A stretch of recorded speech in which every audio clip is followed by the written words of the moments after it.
So let's move on to the first topic of discussion. Zinhle, you prepared a couple pointers for us, some surrounding environmental spaces of discussion. I like I'm going that. to call them. Thank you. That was just the spur of the moment because I can't English today. So your first note. Said the man with the huge microphone in front of him. Great. South African culture's perception. Oh. Yes. African culture's perception of mental illness. Depression, anxiety, OCD, ADD, ADHD, bipolar. Depression being seen as a state of mind rather than an illness. Tell us about African culture's perception of mental illness. Ooh, I'm speaking on behalf of our whole culture here. Well, and your experience of the culture. My experience of it. Yeah. Because, like, for instance, those diseases that I pointed out are the only ones that I know that I've been exposed to from personal experience. And the way that I've seen, like, family members deal with it within my family, for instance, my mother has depression. She's been diagnosed with it. And my sister has ADHD. She's also been diagnosed. And I have anxiety. I was diagnosed. And these things happened, like, within a, medical. Well, it's spread out, Okay, but like. Sorry, that's where I thought you were going with that. No. But it happened in a medical setting. Like, someone who was a professional told us that this is what is happening with us, and we did nothing about it, basically. But by nothing, I mean by means of medicine, Western medication. We didn't do anything about it. So, like going to see a psychologist or a psychiatrist and being. No. None of that. No, none of that, because of the lack of familiarity with it, we, as a family, kind of dealt with things in the way that we know how to. So, like, we're more inclined to go and see a sangoma, a traditional healer, about such things, because it's like we understand that as our spiritual and psychological grounding and making sense of the nature of life. So that's where we go. And yeah, going in depth with understanding what you were diagnosed with without having the experience of going to a psychologist or a psychiatrist and getting the actual treatment for it, we would look to the internet, and we are bombarded with information about how we're supposed to fix these issues. But in African culture, it's just perceived as a phase, I think, from what I've experienced. It's just this thing of, well, you should get over it. If you have attention deficit, you should focus more. If you're depressed, you just cheer up. And if you're anxious, calm down. And those are kind of the remedies. And it's like the basic, most simplistic solutions to the problems, but there's no actual dealing with what caused the problem. Exactly. I think it's the whole thing of not knowing that you're actually not in full control of your mind, because it sounds like it's a choice. It's like you're choosing to be plagued with a disease, whereas if we're measuring it against, I don't know, cancer, diabetes, these things that actually kill people physically, then we're not in control, But it should be leveled at the same. It's opposed to something you can see and something you can't see. I've heard that argument a lot. Invisible diseases. But also, like, lifestyle is so interrelated to the physical and to the mental. Yeah. Like, if you have diabetes, I mean, someone should be saying to you, okay, yes, this is a problem, but you could probably fix your areas, like your life here. Yeah, this how is you true. Eat, do you exercise, the things, and I mean, I don't know, society today is not very conducive to, like, a healthy lifestyle, which is why we're all so stressed, got so much anxiety and depression happening here. And then, these things do sometimes manifest physically in terms of cancer or diabetes or any of the other things. Exactly. They do have an influence, but then also having that structural guidance from someone who knows what they're talking about or who's really got experience or expertise on these things. Been educated. Yeah. Then it's more aligned to follow through with the advice that they give you. But then it's like so much stuff, man. But yeah. Let it out. Let it out. Using platform. I'm curious as to, you said you and your family went to go see a sangoma. Yeah. What exactly was that process like? What was the experience? What were you told about?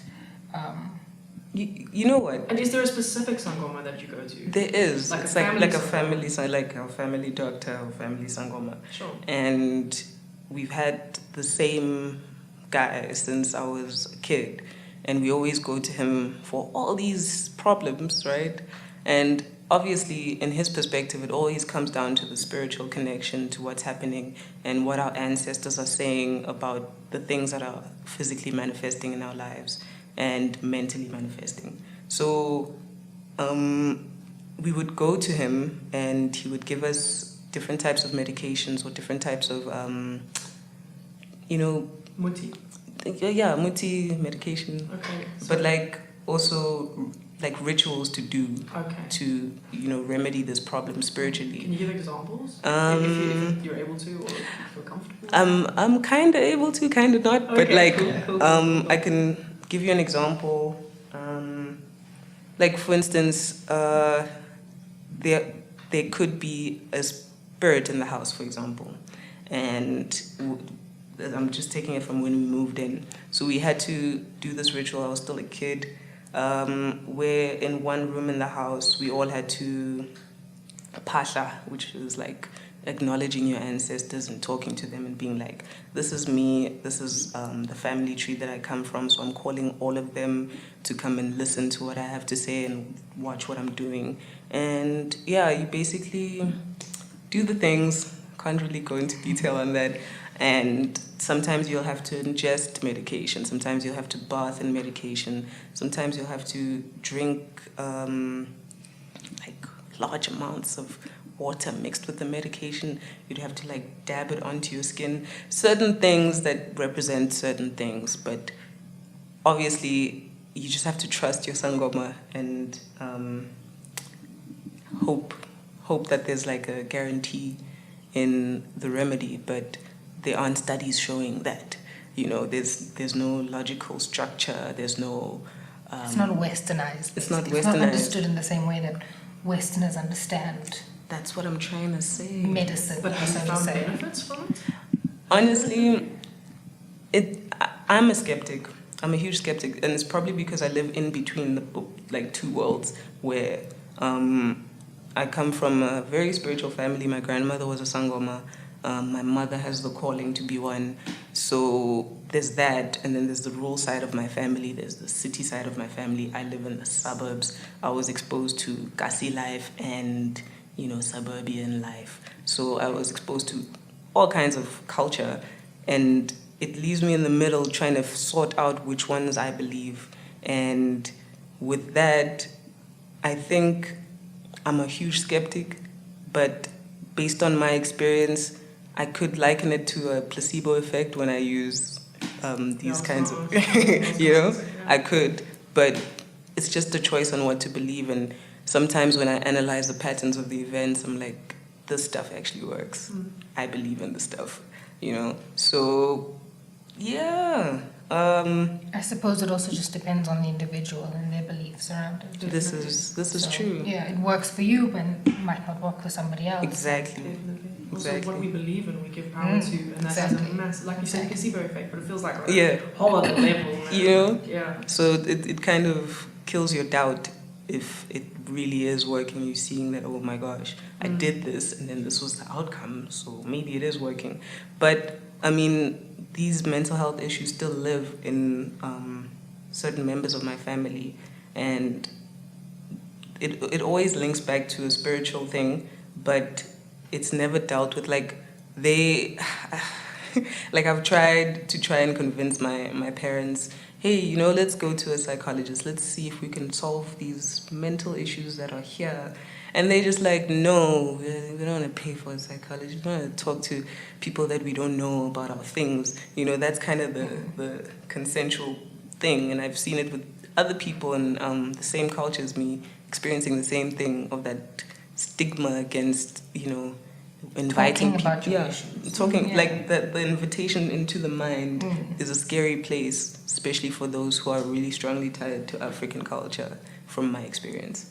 That sounds like almost using tradition as an avoidance to actually discuss the issue. Is that the sort of how it is? Because it's sort of like, we don't have to talk about it, just drink this and then you'll be fine. Yeah, yeah, 'Cause, you don't tell how much do you convey to the Sangoma? You just say, these are the symptoms I'm having, or do you actually say, these are my feelings and it's really been bothering me? No. I'm assuming that doesn't happen.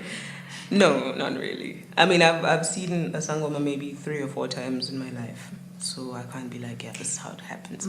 But from my experience, I'll just walk into the room and he'll tell me what my ancestors are telling him, you know, and he'll be like, you know, there's something happening in your life, and it's like, what? How do you know that? There's no way you could have known that, you know? And Well, what else are you there for? Yeah, There's yeah. nothing happening in your life. This is yeah, but It's just, I know. yeah, it's like going to a psychic. You're Exactly. obviously there for something. Yeah, but then You know? when they pinpoint the thing that you might have been here for, even bringing up things that you didn't even know were an issue, like those are the things that they'll bring up, and you'll just be like, yo, how did you even? And then you'll be like, take this, it will sweat the headache and fever away, you know, or whatever. But yeah, I think that's the process that's comfortable for certain people. It's just, I find comfort and understanding in this thing, so And it's what you know. Yeah. It's what you've been surrounded by your whole life. So, exactly. yeah, I get that. It's a sense of identity as well, Mm, in a way. I think so.